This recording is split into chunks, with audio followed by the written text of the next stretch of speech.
Thank you, Dan, for your comments, and you're absolutely right. VEDC is a marketing organization, and without our partners, our members, without you, we really aren't able to do what we do. And more important than that, when we get them here, the partnership that we have in Victoria is what sells Victoria.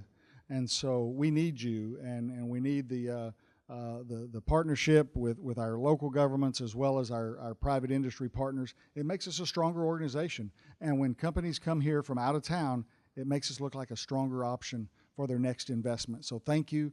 And I do know that there are some invited guests. We appreciate the members who have been with us for a long time. And those invited guests, you know what we call you, right? Prospective members. So thank you for being here and trying us out and seeing if you like what you hear and what you see. So Adrian and I have an opportunity to get around the state from time to time, get around the country, and from time to time around the world, trying to market our community and partner with some other communities and the state to market the state of Texas. Well, today we're kind of fortunate to have one of the lead marketing guys for the state of Texas. And it's my pleasure to get to introduce him to you. And I'm going to read a little bit about this, but Rolando Pablos, our 111th Secretary of State, is one of 6 state officials named by the Texas Constitution to form the executive department of the state. In addition to serving as the chief election officer for Texas, and by the way, he said he's been working overtime for this region, just so you know.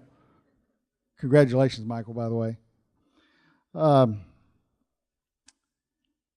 In addition to that, he's also the senior advisor and liaison for the governor for border and Mexican affairs, and the state's chief international protocol officer. And you're going to hear more about that in just a moment.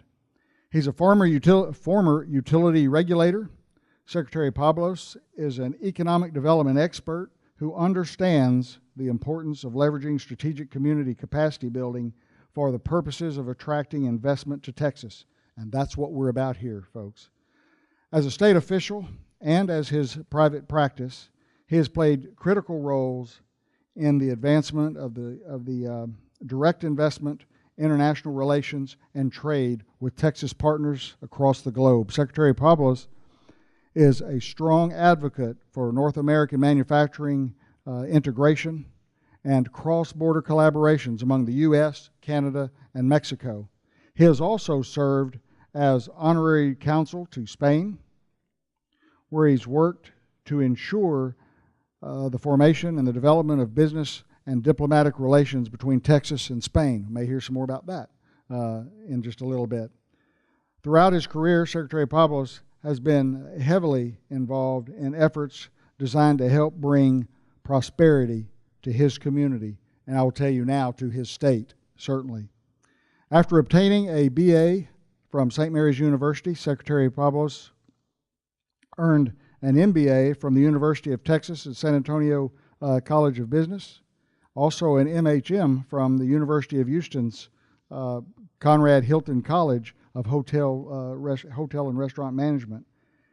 He subsequently earned a JD from St. Mary's University School of Law, and he's been a member of the bar since 2000.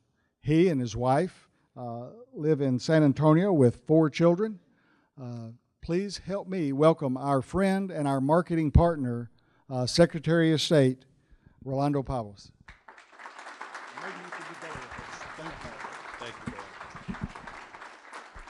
Well, thank you, Dale. I really appreciate that introduction. You know, on our way down here right now, I was just noticing how beautiful the countryside really is, especially with this wonderful rain coming. And I was telling my team that I wish that we could have stayed longer, but we have to get back tonight. You know, we had a little thing last night called the election. And by the way, to our elected officials, I just want to say thank you. Thank you for everything that you're doing, and those soon to be elected. I hope that once you are in your elected position, that you can always keep in mind that the community comes first, and it's all about working together. And so thank you again for taking time out of your schedule to represent your community. So as Dale mentioned, I've got several duties under the Secretary of State hat that I wear. One of those is elections. I'm the Chief Elections Officer. We have 254 counties. We have 254 election administrators that we work with to ensure that elections go smoothly. And last night, barring one county, everything went smoothly. And so I was happy to see that our team delivered on that.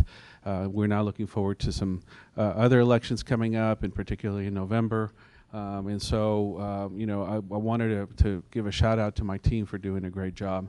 The other two things that are really the bulk of my job is representing Texas abroad, both in Mexico and the rest of the world. And, part of that job, a big part of it is marketing Texas, telling people what Texas has to offer. And that is really where my passion lies, in ensuring that everyone understands what we have to offer, both domestically and abroad. My first day on the job, I went upstairs to the governor's office, and I proposed to him that we begin to focus on rural economic development. For me, rural economic development is a very important aspect because, as I said in my opening speech during the legislative session, opening session, I talked about how our ranchers and our farmers are the backbone of our economy, and I meant it. And so we've been traveling all over rural Texas to help those communities market themselves. And what we've done is we have collaborated with the local economic development officials to make sure that they understand that as a state, we're here to help promote. And I think we've gotten some good results. This coming Tuesday, I leave to Spain. We're taking a group of Texas investment funds to meet with a group of investment funds from Spain. A few weeks ago, I was in Japan promoting Texas, ensuring that Japan understands how important they are to our economy. The Japanese have invested billions of dollars in Texas and have created over 15,000 jobs in Texas in the last 5 years. And so the international foreign direct investment piece of economic development is so important. And I know it here with Formosa. I had a chance to meet with the chairman of Formosa. He's invited me to come to Taiwan, and I haven't delivered on that. It's just, there's so much to do here. But we're going to make that trip, and we want to go out there. And guess what I'm going to do? We're going to go and say thank you.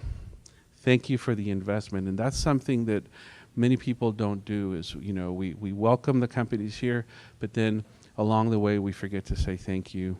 We forget to extend the appreciation. And as a state official, that's exactly what I'm doing. When we were in Japan, we visited Toyota and other companies that are heavily invested here to say thank you and to ask how it is that we can help them expand their operations in Texas. So that's something that I'm doing. But the one thing I did want to discuss today is the concept of prosperity. The reason that we get up every morning is because we want to have a more prosperous community, not only for ourselves, our children, or our parents.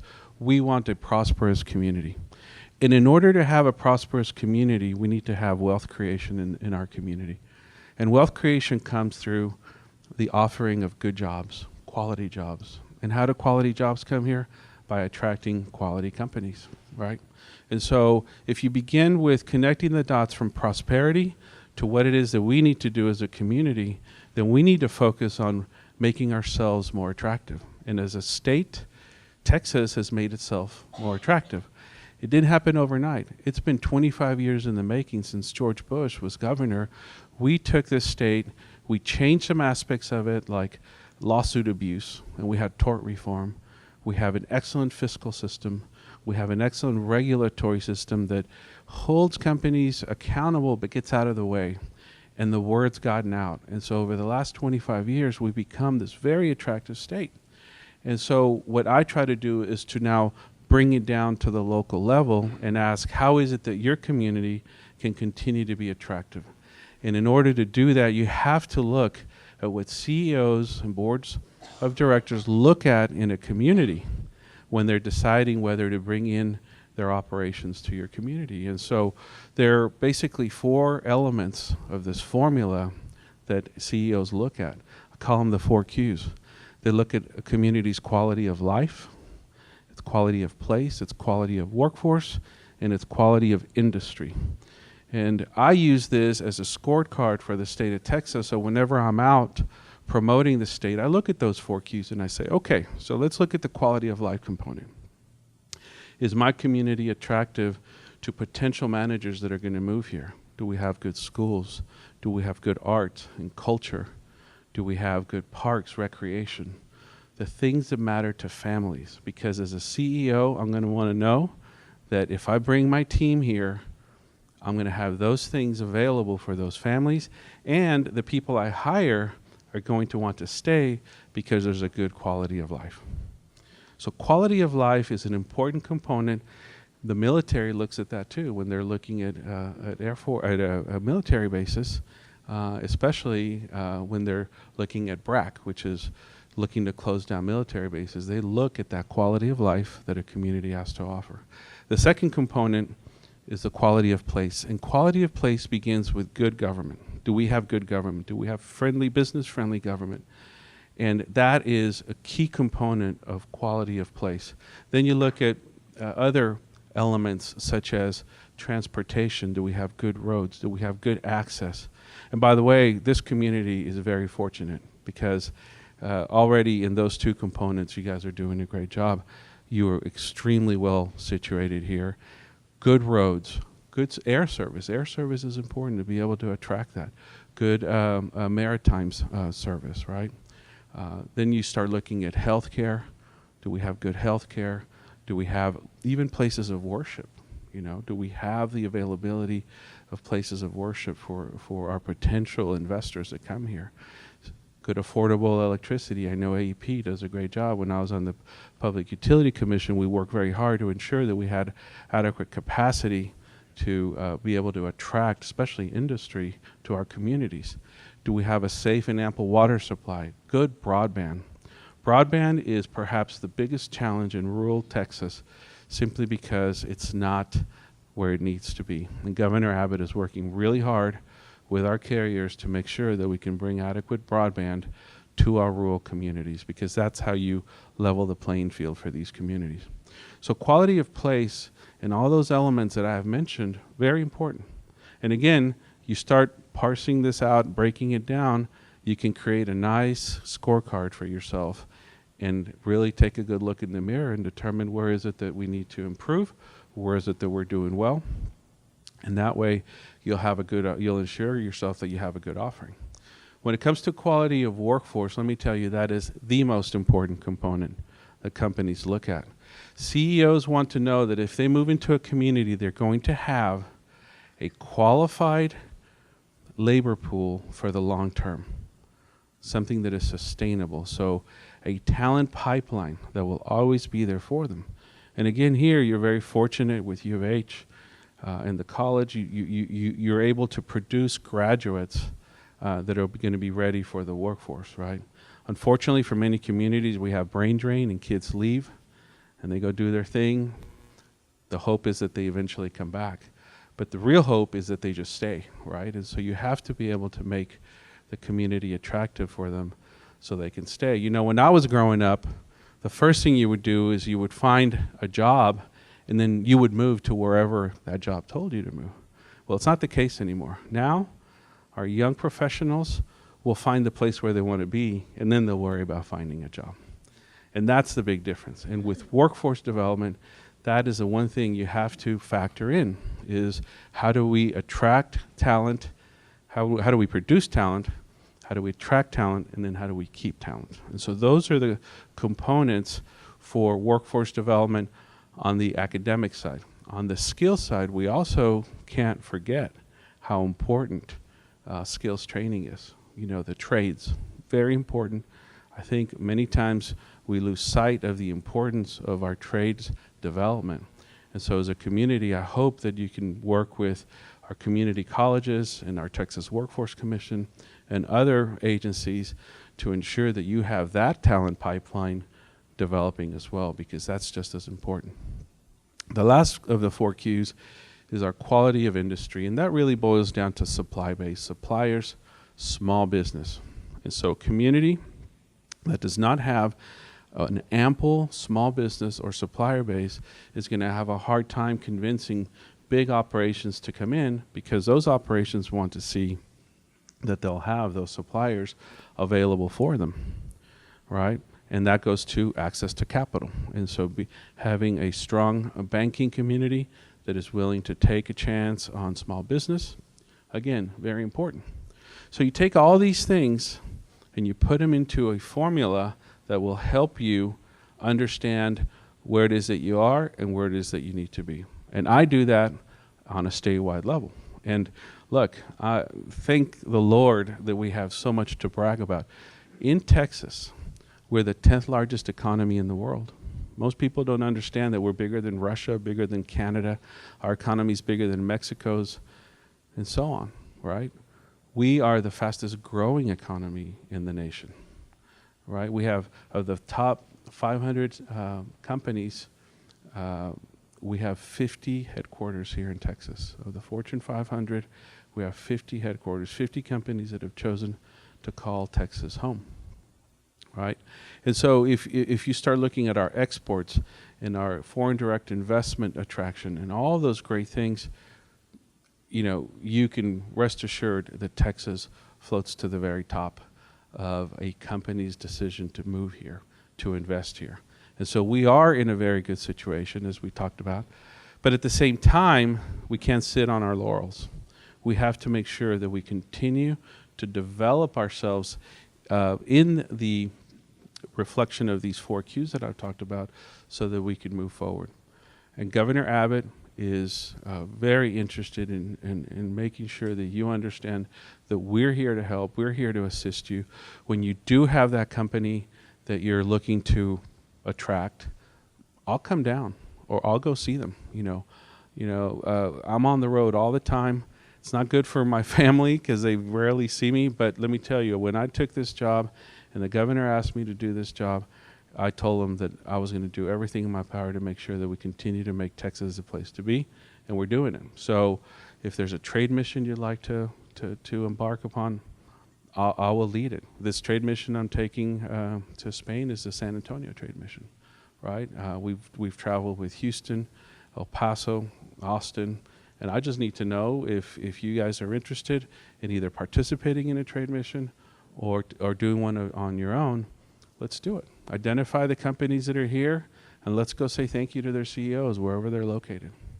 Now, I know that takes resources, and it's not cheap, but the investment in doing that will pay off tenfold. And so, again, I want to thank you for having me here.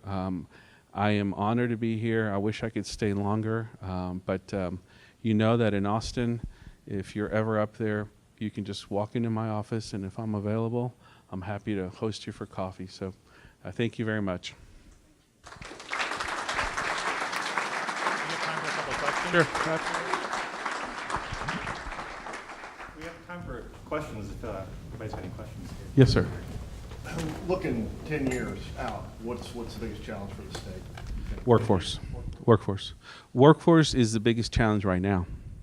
So you go to some of these communities and they're graduating 50% in high school, you know. For every 2 kids that start first grade, only 1 graduates, unacceptable, right? So workforce is the biggest challenge. And so any community effort, any community economic development effort needs to be focused on developing that talent pipeline. And so the governor and the Workforce Commission and other agencies have developed the 60 by 30 program, where the hope is that by 2030 we'd have 60% of our populations with a college level attainment. And so we're working very hard. That's the governor's top priority in the economic development arena. And so workforce, I would say, is something that we really need to hone in on as a state in general, because with our low unemployment, you know, we do have 1,000 people moving into Texas every day, so that we're having a lot of immigration coming in, mostly from California. They're fleeing California, coming to Texas, but we really do need to focus on that. Yes, sir. Are you privy to recovery efforts on the hurricane? I am actually. I'll tell you a little kind of anecdote. So, given that I am in charge of international relations, the day after the hurricane, my office was flooded with offers from all over the world for help, and so we were able to accept some of the help. Others we weren't able to accept. But as the governor has been traveling up and down the coast, I know that he's been in Washington fighting to get what is rightly ours from a disaster recovery money. From an elections perspective, we had a few communities whose elections department were devastated, and so we're hopeful that we can get all that up and running, get the equipment back up, and so I think that this election, the primaries have allowed us to work on that. But the governor, I've seen him. He is out there trying to get everything that we're supposed to get from the federal government. I don't think we're there just yet, but he's in Washington all the time fighting for that. Well, thank you. Thank you, Secretary Pablos. Appreciate it. And you did a really good job of laying out, I think, the reasons why people choose, why a company chooses to invest in a particular community. Now we're going to hear from a company that did choose to invest in our community. Before we do that, I'm not going to give away any of the details of his project because he knows the details way better than I do, but I just wanted to just say a couple of things first about this project. When you look at the success of an economic development project that comes in, some of them represent jobs, some of them represent tax base. This project will be in the top 5 taxpayers in Victoria County whenever it's complete. It's also going to allow the city to sell some unused property that they're just not using right now, and it's also allowing the port to lease some property. So, there's a variety of success metrics. Having said that, I'm going to go ahead and introduce Ryan Castleman. Ryan is the former founder and CEO of Agilon Energy and Castleman Power Development. Ryan is a former GE executive and founded Castleman Power in 2009. He graduated from the University of Arkansas with a bachelor's degree in electrical engineering in 1989. Ryan and his wife Pamela, who's also here, right there, hi, live in Houston and are both active in the Houston community, serving on community boards and support several different charitable organizations. They have 5 sons ages 22 through to 15. So please help me welcome Ryan Castleman.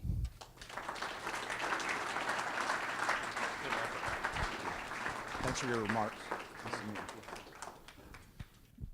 So it's great to be in Victoria. It's always good to be in South Texas. As I was telling Dale earlier, as a privately held company, I don't do a lot of public speaking. I think the last time I had a mic in my hand in front of this many people, I was trying to remember the lyrics to a Garth Brooks song. We also had audio trouble, but I believe that was intentional. Secretary, thank you for your remarks. I'm disappointed that you're not going to hang around. I read your bio, and you were one of the drivers behind the Hilton School of Restaurant Management and Hotel for University of Houston. Is that correct? Yeah, so I was hoping you were going to take over the kitchen. We could smell what the secretary is cooking, right? So I'm Ryan Castleman, CEO of Agilon Energy, and I'm pleased to announce today that we have chosen to build 2 100 megawatt peaking natural gas fired power plants in the Victoria area. One is located, thank you.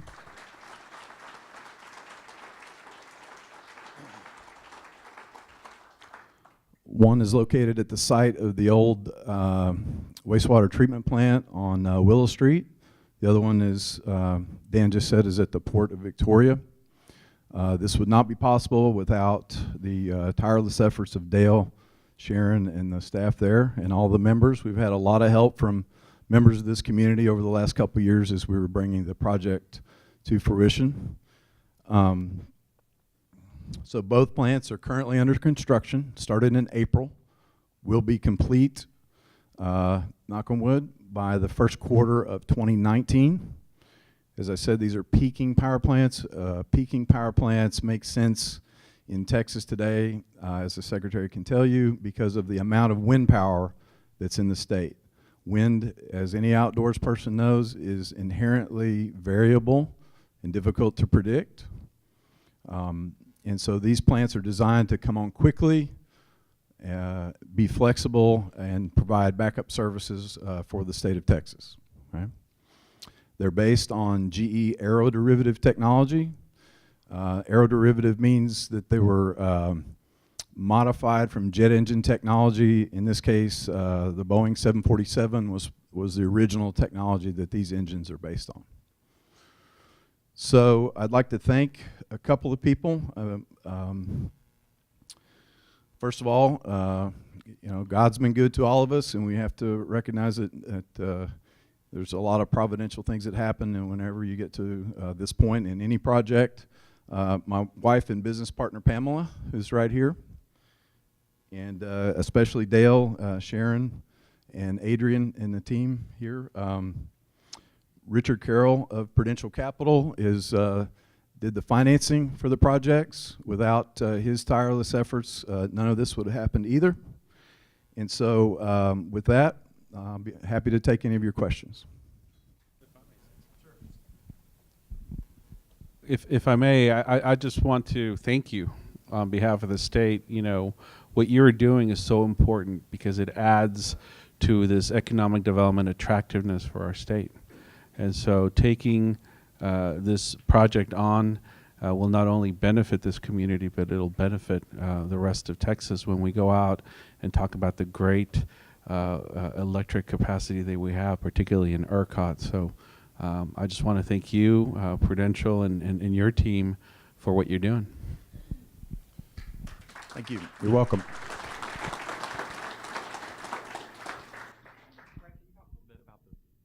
Can you talk a little bit about the, I don't know if it's intuitive for everybody, I know what you're talking about wind being variable, but what that does to the sort of the grid and why it's so important for you guys to be able to spin up quickly?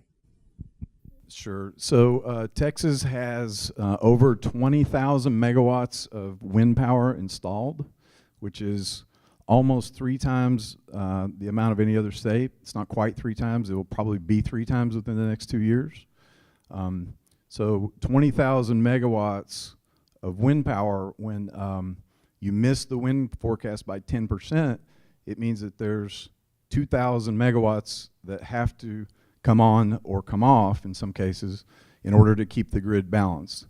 Now, during the day, it's a much lower amount because the wind doesn't blow as much in the day. It's 4,000 to 5,000 megawatts on most days.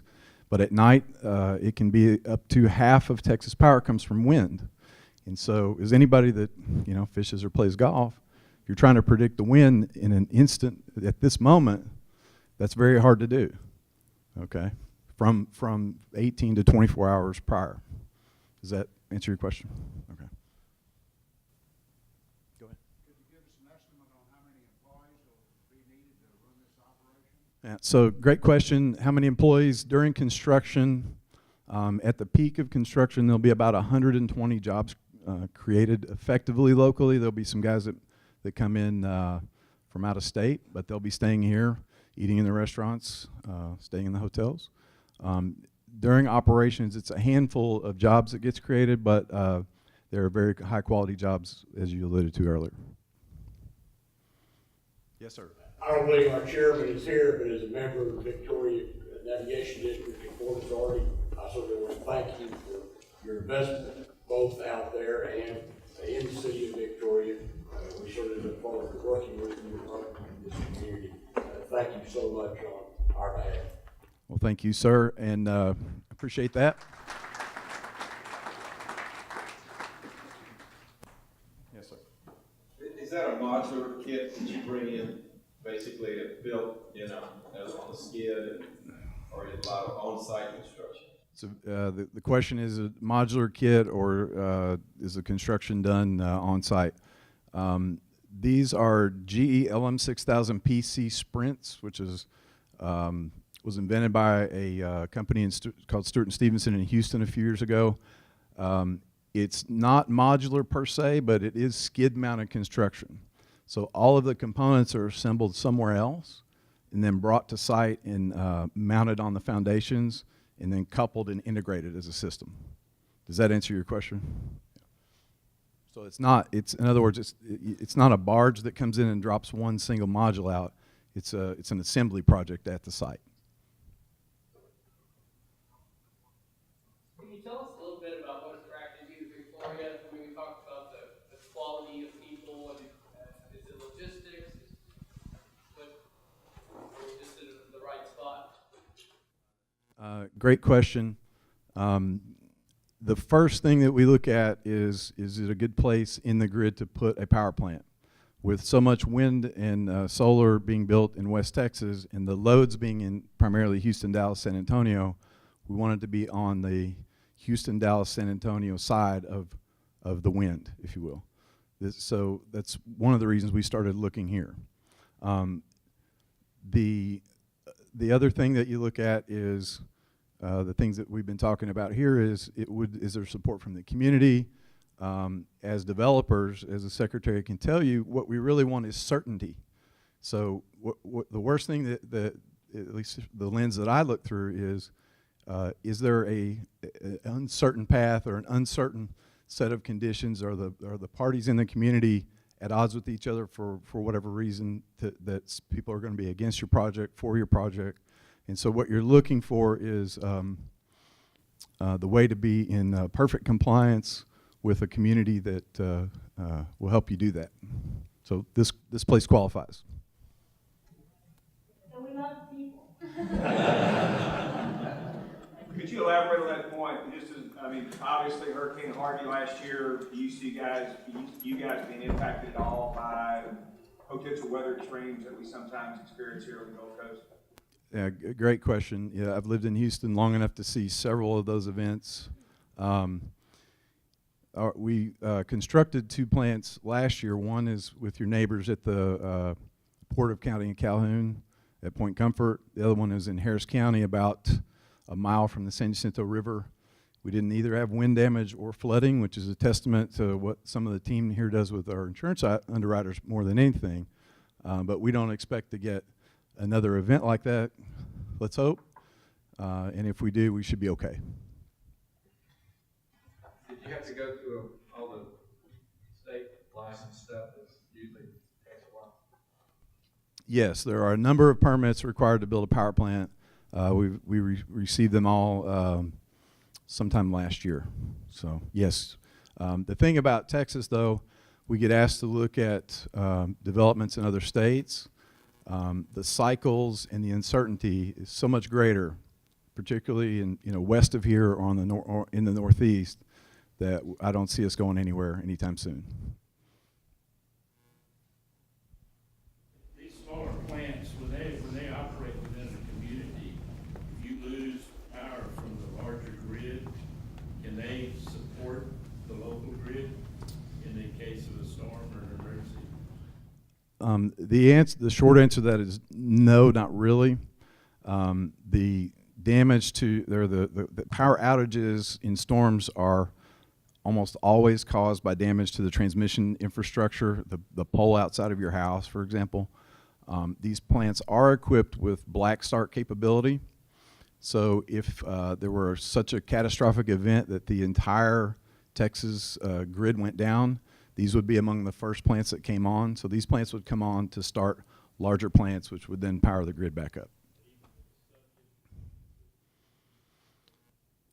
In theory, it could work that way. AEP, the local utility, would direct that. We would turn the plant on, and then they would direct the power to where they needed it to go. Okay, we're going to hang around for a little bit. We won't get the secretaries cooking, but we'll be here. Feel free to come say hello.